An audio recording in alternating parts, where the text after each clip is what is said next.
enough talking about Nazis, I think, for today.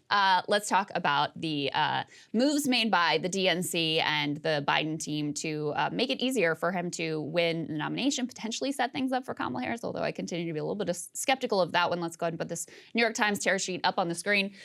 Democrats move a step closer to making South Carolina their first primary. So ever since the Iowa disaster of the last primary, which I'm sure you all probably remember well, they screwed up the counting. It was a total cluster, just a mess all the way around. And then you layer on top of that Iowa is this very white state and small population. It's a state Democrats don't really win anymore, even though, you know, in theory they should be able to. There's been discussion about changing the order of the primary states and about demoting Iowa in particular. So what the Biden team has been pushing for is a calendar that they think will be the absolute best for them and for Joe Biden getting the Democratic nomination again, which, side note, I think should tell you everything you need to know about his intentions to run again. The man is clearly going to run for president again.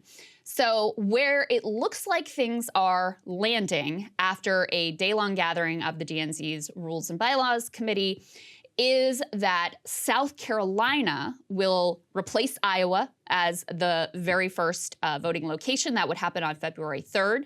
Then, very quickly afterwards, you would have New Hampshire and Nevada. So South Carolina's on February 3rd, New Hampshire and Nevada would be on February 6th. Then again, very quickly after that, on February 13th, you would have Georgia, and then Michigan on February 27th. So just so, you know, if you've forgotten the Democratic primary results from last time, which, you know, are unfortunately burned into my head for the end of time, Joe Biden did horrifically in Iowa, did horrifically in New Hampshire. He did a little bit better in Nevada, and then he absolutely romps in South Carolina, and then he's off to the races for Super Tuesday. So very clear why he would want to have South Carolina first. It is the state in the country where he feels like he has the strongest base of support, so he could start off there. New Hampshire has in their constitution that they have to go early and be like the first caucus state, so I think they felt like they kind of had to keep New Hampshire up early in the process, even though he did very poorly there. But he matches it with Nevada, which is another state that he felt like he did pretty well in and has strong union support there, et cetera. Then you go to Georgia, another southern state where he feels he'll do well, and Michigan, you know, Rust Belt state where he also feels like he's pretty confident. So it's just blatant rigging. I mean, that's really there's really no other way to put it, ultimately. They are setting up the states in exactly precisely the order and the pace that he thinks will be best for him personally. Yeah, and you found this. Let's put this next one up there on the screen, which is actually also gives Kamala Harris an edge in a future White House bid with putting South Carolina up first. And we're not even making this a race thing. And part of the reason why is that the South Carolina primary, by and large, over time, has heavily favored establishment candidates. Now, why do I say that? Well, let's go to C3, and this is why it was important.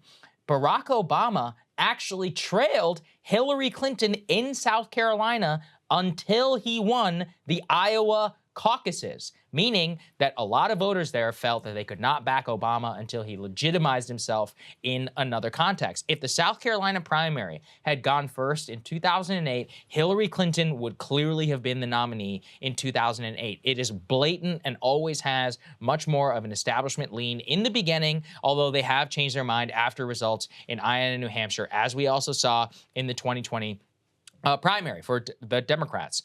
Given Pete Buttigieg's actually general overperformance, even though he did terrible in South Carolina, he did better than he probably would have if he hadn't had a better showing in Iowa. The point is that I'm not saying Iowa and New Hampshire are perfect, but that the South Carolina being first effectively is a world where Barack Obama is never president of the United States. Should we not consider that? And with Kamala, the reason why it benefits her is not because of her race, but because of her establishment status, because people like Jim Clyburn and whoever his political heirs in the state are would go to run up and back her, would give her a major edge in that primary and in the future momentum. And you can just imagine the headlines like, when you win your first contest, it gives you major momentum. It makes it feel as if wind is at your back, when in reality, the race could go totally differently by putting a different state at the very top. It is crazy to think about how much the ordering of states ultimately so much. Really matters. Yeah. And I think your point about the establishment, benefit for candidates in South Carolina is really important because it's not like Kamala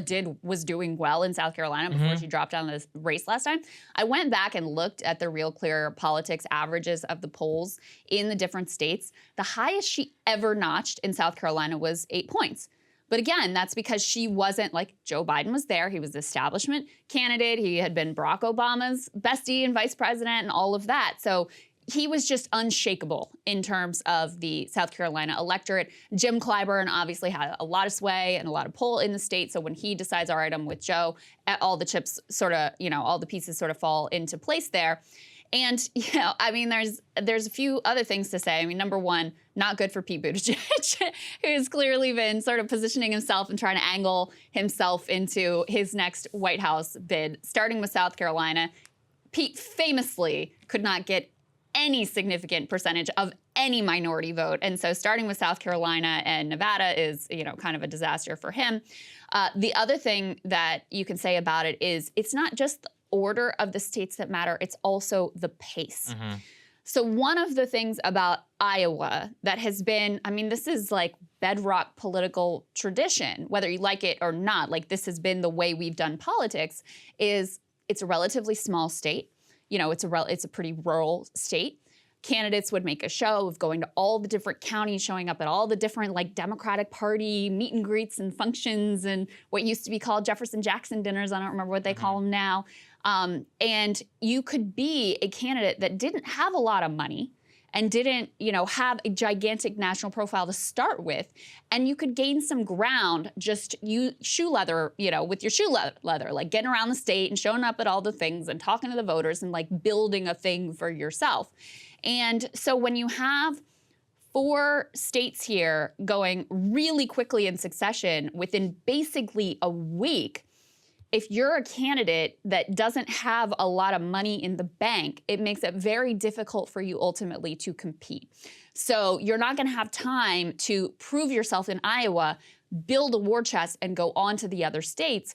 It really benefits candidates who already have big national profile, big war chests, and are able to come out and have a ground operation in all of these states at once from the get-go. So that's the other piece of this. I mean, it really is quite a sea change in terms of Democratic politics.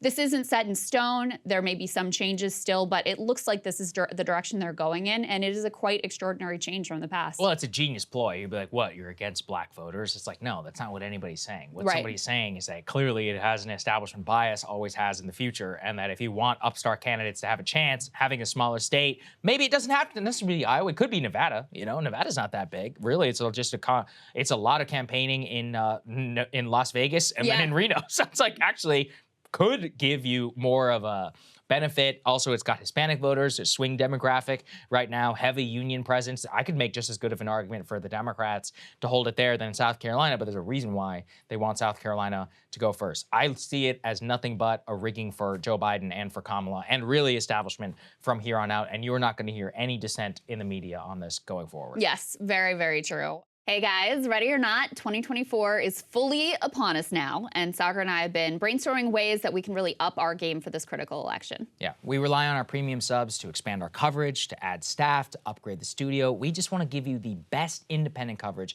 of this election, which is possible. So if you can help us out, become a premium subscriber today, breakingpoints.com, or the link is down here in the description video. It really means the world to us, and if you like what we're all about, this is the best possible way to keep us 100% independent, working only for you.